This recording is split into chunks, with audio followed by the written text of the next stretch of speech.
The Joe Rogan Experience. All these old boxers coming back. Evander What do you mean? Holyfield is coming back now, What? too. Yes. Have you seen the Mike Tyson He's video? like 65. Mike Tyson's coming back. What? Yes. You haven't seen? Dude. No. Okay. Go to Mike Tyson's page for his most recent video on his Instagram. Get ready for this. Oh, really? Get ready for this, because he looks fucking sensational. What is he, 55? 53. 53. I think. Yeah. I think he's a year older than I am. I'm 52. But he looks fucking incredible. Really? Terrifying. Dude, He was so terrible. but Was wait there till you see anything more this. exciting than his fights? They were a cultural event. Oh, my God.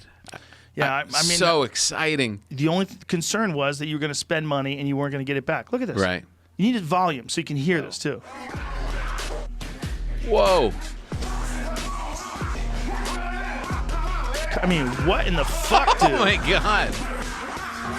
Dude, he looks like old.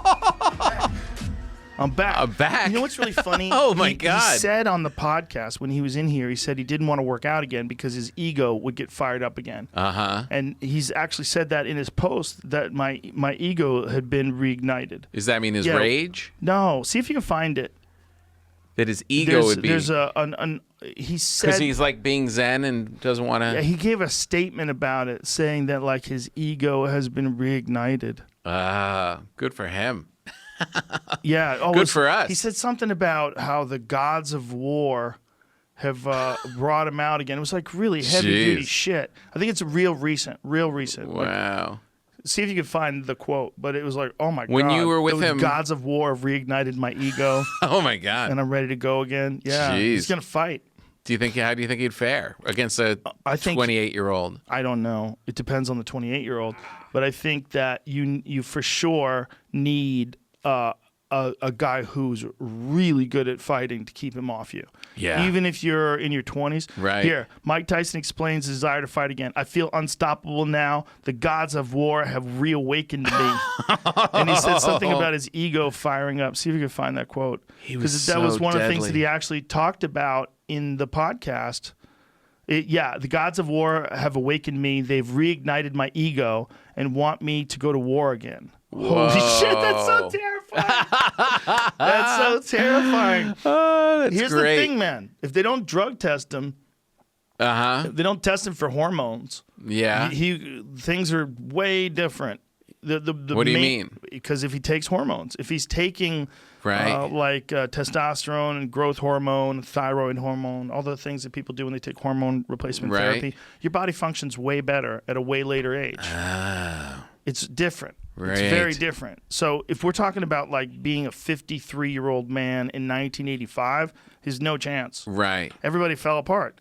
Like you'd have Yeah. to like be a really, really, really rare person who doesn't take hormones and can perform like a 30-year-old when you're Right. in your 50s. But when you're on hormones, you can kind of do it. Can you... There's like a guy. There's a few guys that were in the UFC. One of the bigger examples is Vitor Belfort. Vitor Belfort, who's a phenomenal fighter, a real legend. He was in the first. He won the first tournament that I ever worked on. That was at UFC 12 in 1997. So he was 19 years old back then. Okay. And then when he was in his late 30s, he had a giant resurgence. And it was when they made testosterone replacement therapy legal for fighters. Oh. Yeah. So there was a bunch of fighters that got on these testosterone replacement therapy exemptions. Mm-hmm. And they're taking testosterone, but they had an old man's brain. But their body Right. moved like a younger man. So it's basically they had all of the experience of a lifetime of fighting, but Right. because of the hormones, their body actually performed like someone way, way younger than them. Like how much younger do you think? I don't know. It depends on the body. It depends on what kind of damage you're dealing with, Right. like what's wrong with you. Yeah. Whether or not it can bring you back 10 years or 5 years or who knows. But Yeah. with these fighters, the thing is they were never really out of shape. And Right. some of them, there was quite a few of them, in fact, and I'm not going to name any names, but some of them needed those hormones because they had done steroids. So when you do steroids, it shuts down your endocrine system. Your endocrine system doesn't make the proper hormones anymore. Mm-hmm. And so they needed, it was a real weird sort of conundrum because everyone was kind of knew this, Yeah. but there was a weird loophole that went on for a few years. It was a real gray area in MMA. And so say a fighter could go to the doctor and say, hey, I want to get a blood test and see what my testosterone levels are because I am feeling very tired. Right. And they look at it and they test. They go, oh, look at this. Your testosterone levels are low. You could take this hormone and inject it into your body every week. Now you're eligible for testosterone replacement therapy. Right. But the thing is, they might have, like, the whole reason why they needed it in the first place might have been that they were using it illegally. So it's a weird thing you're rewarding because the testing wasn't very good. And some of these guys that are a part of this, were a part of this testosterone replacement therapy thing, they were ones that were kind of accused of possibly using performance-enhancing drugs in the past. Right. So then they get to use them legally. Right. And yeah. Vitor, dude, I'm telling you, everyone in the MMA community would talk about TRT Vitor. TRT Vitor was a guy who was in his 30s. He'd been fighting a long fucking time. Yeah. But all of a sudden, he was moving like a demon again. Right. And just smashing people. Right. You ever see him fight? No. Do me a favor. Pull up Vitor Belfort versus Luke Rockhold. Because that was one of the perfect examples. And they're fighting, I don't know if it was in Brazil or what. Yeah. But Vitor had muscles on his teeth when he was weighing in for that fight. Oh, my God. It was crazy. And he just blitzkrieged And Luke it was okay to Rockhold. do. It was legal. Right. What he was doing was legal. Right. It was, and then it took a while for everybody went, hey, what Hold the fuck? on a What's minute. going on? This is not, we can't do this. And so then the UFC went the whole other way, and they brought in USADA. And the U.S. Anti-Doping Agency now handles everything, and they randomly test fighters in the middle of the night, and people get popped for stuff all the time. Oh, really? Yeah, they're really strict, man. Do you think Calvin they should be? Gastelum just got popped for marijuana. They have a pretty liberal Jeez. range. It's a pretty generous range that you can have. So watch this. First of all, look at Vitor. He's the one in the red. Yeah. Just fucking Just a rock. shredded. Now watch this wheel kick. Check this out. Set it up. Bang! Oof. Dude, fucking Vitor, when he was on the TRT, was one of the Look at scariest this guys back that ever lived. up into his traps. Yeah, look at him. Oh, my God. Yeah, dudes avoided the fuck out of him. Look at this wheel kick. Oh, God. Dude. It's like a pit bull. Oh my goodness, he looked like a demon. He looked like a demon back then. There's a few of his fights from that era rather, that were just absolutely terrifying. Do you think that it should be that strict against these drugs in the fighting? It should, yeah. Yes, it's because it's competition. Keep it pure, yeah. It's not for your health. I Right. mean, I take testosterone replacement. I think for your health, it's a good move when you get older. It Right. makes your body work better. But for fighting, there's a weird gray area. Like when should it be legal? Yeah. Like, you're going to let people take it after they're 45? Right.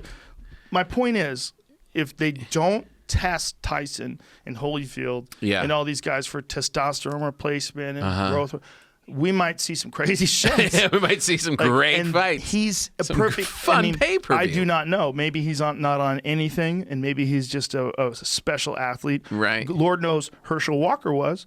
Herschel Walker was a guy who fought in Strike Force after he played in the NFL and was really successful. It was terrifying. Like, people were avoiding him. Yeah. People that were like lifelong martial artists, like, fuck that guy, because he was a super athlete. And Super athlete. obviously Mike Tyson was a super athlete when he was Oh, my young. God. No one when they're 20 usually can move like that. And Yeah. here he is, 53, moving like a world champ, throwing bombs. Again, it's only on the pads. We don't know what happens if he spars. Right. But still. you have to like the praying surmise. mantis. If he makes the first move, You have to. he's going to rip your head off. You have to look at that and go, look. Let's not get crazy. Look how fast he's going. I know. Look how scary he is. That's what makes us think of Mike Tyson when he was in his prime. Oh, when he'd come out, no socks. Oh, my God. Just those leathers. Dude, my favorite ever was the Marvis Frazier fight because it was really like an execution. Yeah. It was Marvis Frazier also was like a really good fighter and was Joe Frazier's son.